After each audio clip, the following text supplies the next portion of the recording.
नाशिकचं famous काय? तर हे सगळं विचार करत असताना आधी येतं दोन म्हणजे डोक्यामध्ये की मिसळ. तर बरेच ठिकाणचे मिसळ पाहिले, पण मिसळसोबत फक्त मिसळ खायला जाणं वर्थ नव्हतं. उन्हाळ्याची दिवसं असल्यामुळे तिथं कडाक्याचं ऊन पण असणार आणि मुलांना एन्जॉय पण करता जमलं पाहिजे, नाही तर उन्हामुळे ते मिसळची पण चव जाईल या विचाराने आम्ही पोहोचलो इथे. तर हे ठिकाण एकदम सुंदर झाडांमध्ये आणि त्यामध्ये सोबत तिथे शॉवरची वगैरे त्यांनी सोय केलेली, त्यामुळे इतकं थंड वाटत होतं की तुम्हाला काय सांगायचं. तर चला बघूया. Welcome back to my YouTube channel. आज आलो आपण नाशिकमधलं फेमस पेरूची वाडी या ठिकाणी.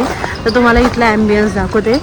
खूप झाडांमध्ये असं इतकं मस्त केलं आहे ना, मुलांसाठी खेळण्यासाठी जागा आहे आणि उन्हाळा असल्यामुळं ना स्प्रिंकलर अँड ऑल सगळं केलं, त्यामुळं मुलं पण एन्जॉय करतात आणि आपल्याला गरमीची एवढी झळ जे म्हणतात ना ते भासत नाही आहे. सो चला तुम्हाला दाखवते सगळं पेरूची वाडी.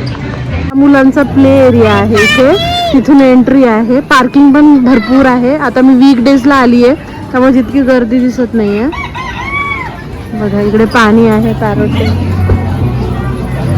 तिकडे जायचंय, चल तुला दाखवते पाण्यावरून. चलो. सो आम्ही पहिले ताव मारायचं ठरवलं मिसळवर, कारण खाण्यासाठी मेन आलो होतो, तर खाणं तर झालंच पाहिजे बॉस. तर हा यांचा सिटिंग एरिया आहे, डायनिंग एरिया आहे. इथे पण मस्त कूलर वगैरे लावून होते, तर छान थंड थंड हवा सुरू होती. तर आम्ही बोलवली होती the famous misal and fries, आणि इथे ना गुळाची जिलेबी मिळते, तर आम्ही तीसुद्धा ऑर्डर केली होती आणि पेरूची आईस्क्रीम पण केली होती. पण त्यांचा व्हिडिओ मी काढायचं राहून गेलं, इतकी हावरट आहे मी खाण्यामध्येच गुंग झालेली आहे. तर तुम्ही बघू शकता अशी 2 पाव मिसळ, ती फरसाण आणि असं तर्री आणि एक वेगळं ना असं त्याचं काय म्हणतात तेल असलेलं पण येतं असं. तर तुम्ही इथे ना असं मस्त मिक्स करायचं आणि खायचं.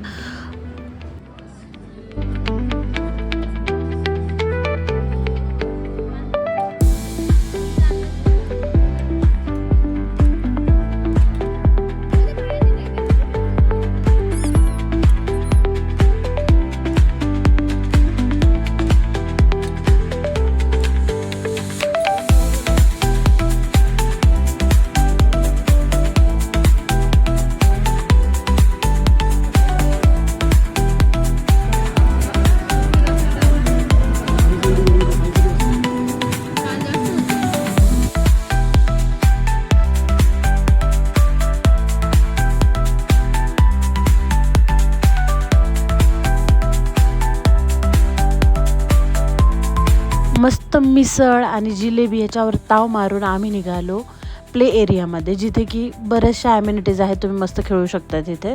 मुलांसाठी भरपूर खूप छान आहे. आणि सोबतच मी तिथं पाहिलं होतं की तिथं पक्ष्यांची वाडी आहे, म्हणजे खूप सारे पक्षी तुम्हाला बघायला भेटतील. तर मी ठरवलं होतं की मला तिथं पण जायचं आहे. सो आम्ही तिथे गेलो आणि तिथे गेल्यानंतर निहालचा क्रेज तर वेगळाच होता की मला ट्रॅक्टरच चालवायचं आहे. आणि मुलांना अशा ॲक्टिव्हिटीज दिसल्या ते येण्यासारखे करतात ते. आणि मग आम्ही म्हणून त्यांना बसवलं. तर ट्रॅक्टरच्या मागे ट्रॉली होती, तर माझ्या जावेची मुलगीसुद्धा ती विषा त्यामध्ये बसली आणि आम्ही असा एक चक्कर मारला. तर ह्या लोकांनी ना नेचरचा पुरेपूर उपयोग करून घेतलेला आहे, जेणेकरून माहिती आहे का, एक तर नेचरला झाडं तोडण्याची गरज नाही, लोकांना एक क्रिएटिव्ह म्हणजे ॲक्टिव्हिटीज करण्यासाठी पण एक सेंटर मिळतं आणि त्यांचं मार्केटिंग पण होतं. ह्या सगळ्याच गोष्टी त्यांनी बॅलेन्स राखून केलेल्या आहेत. तर अशा गोष्टी करायला पाहिजेत. मला आत्ता वाटते की लोकांनी झाडं तोडायची गरजच नाही आहे, त्यामध्येच अशा ॲक्टिव्हिटीज वगैरे तयार केल्या तर काहीच हरकत नाही आहे. रेस्टरूम मोठे मोठे बांधण्यापेक्षा अशा पण ॲक्टिव्हिटीज मुलांना छान वाटतात आणि मला पर्सनली खूप आवडतं. तुम्हाला पण असं काही आवडतं का? मला कमेंट सेक्शनमध्ये नक्कीच सांगा. मुलं पण असे खेळत होते, तर मी पण म्हटलं चलो चलो थोडासा फ्लॉन्ट करते है. कारण इतक्या उन्हातसुद्धा हे स्प्रिंकलर वगैरे लावल्यामुळे ना असं गरमी जास्त होत नव्हती तिथे, तर जरा बरं वाटत होतं.